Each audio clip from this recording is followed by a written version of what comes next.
जैसा कि आप स्क्रीन पर देख सकते हैं, डोनाल्ड ट्रंप के ग्रीनलैंड के कब्जाने की धमकी के बाद डेनमार्क, जिसके अंडर आता है ग्रीनलैंड, अब उसने ऐलान कर दिया है कि वो ग्रीनलैंड में अतिरिक्त सेना को तैनात करेगा। इतना ही नहीं, करीबन $1.5 मिलियन का एक इमरजेंसी पैकेज भी अनाउंस कर दिया है डेनमार्क ने पूरे ग्रीनलैंड के लिए, जिसके तहत अतिरिक्त सैनिकों की तैनाती होगी, अतिरिक्त हवाई पट्टियां बनाई जाएंगी, जहां पर डेनमार्क के लड़ाकू विमान खास करके F-35 को तैनात किया जाएगा। जी हाँ दोस्तों, अमेरिका के F-35 को डेनमार्क अमेरिका के अगेंस्ट में ही तैनात करने की सोच रहा है। इसके अलावा लॉन्ग रेंज के जासूसी ड्रोन भी तैनात कर रहा है डेनमार्क, क्योंकि आप जानते ही हैं कि ग्रीनलैंड एक बहुत ज्यादा बड़ा विशालकाय इलाका है और अब वहाँ पर पूरी तरीके से नजर रखने वाला है डेनमार्क। इसी वजह से अब वहाँ पर ऐसे ड्रोन तैनात किए जाएंगे जो कि लंबी दूरी तक जाकर वहाँ पर नजर रख पाए, जिससे कि वो किसी भी देश की सेना की एक्टिविटी है डेनमार्क के आसपास उसका पता लगा पाए। लेकिन दोस्तों, उससे पहले अगर अभी तक आपने इस चैनल को सब्सक्राइब नहीं किया है तो आपसे विनम्र निवेदन है कि आप इस चैनल को सब्सक्राइब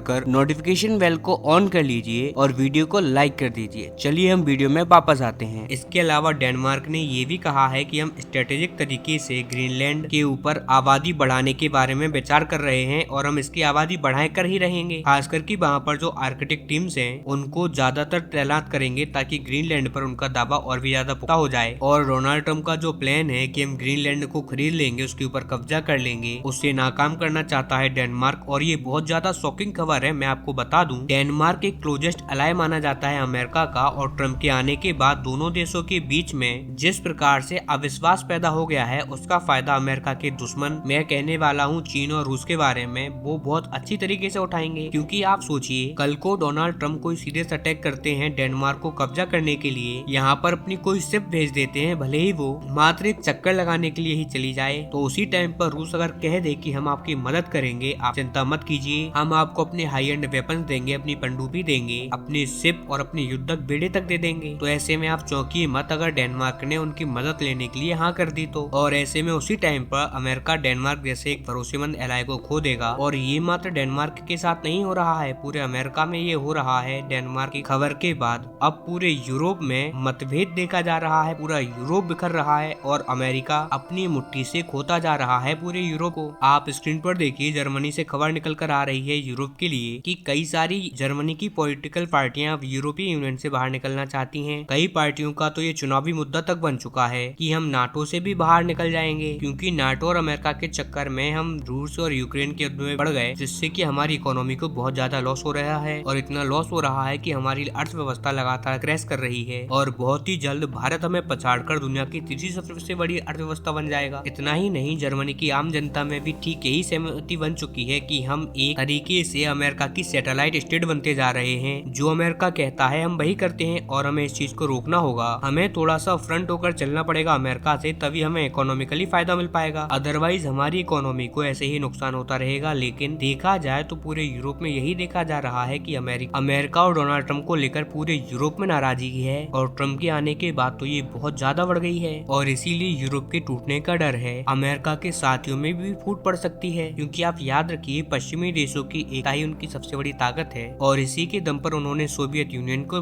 हराया और आज रूस को इतना कमजोर वो इसी एकता के चलते कर पाए हैं और उसी एकता के दम पर ये चीन को हराने की भी ताकत रखते हैं। और ऐसे में अगर इनमें फूट पड़ती है तो अमेरिका भले ही कितना ही ताकतवर क्यों ना हो, इसके बाद वो चाइना को नहीं हरा पाएगा। अब आपका सवाल होगा कि यार इससे भारत को फायदा होगा या नुकसान होगा, तो देखिए शॉर्ट टर्म में हमें नुकसान हो सकता है, क्योंकि अगर अभी यूरोप इकट्ठा रहे, चीन को चैलेंज करता रहे, तो नो डाउट ये हमारे लिए बेहतर है। लेकिन लॉन्ग टर्म में आप याद रखिएगा कि भारत भी चाइना की पोजीशन में आएगा। हम भी एक टाइम पर ऐसा होंगे जब अमेरिका और पश्चिमी वर्ल्ड को चुनौती दे रहे होंगे और उनकी सुपर पावर छीन रहे होंगे, तब उनकी एकता हमारे लिए भी मुसीबत बनेगी। इसीलिए अगर इनमें फूट पड़ती है तो ये भारत के लिए बेहतर है।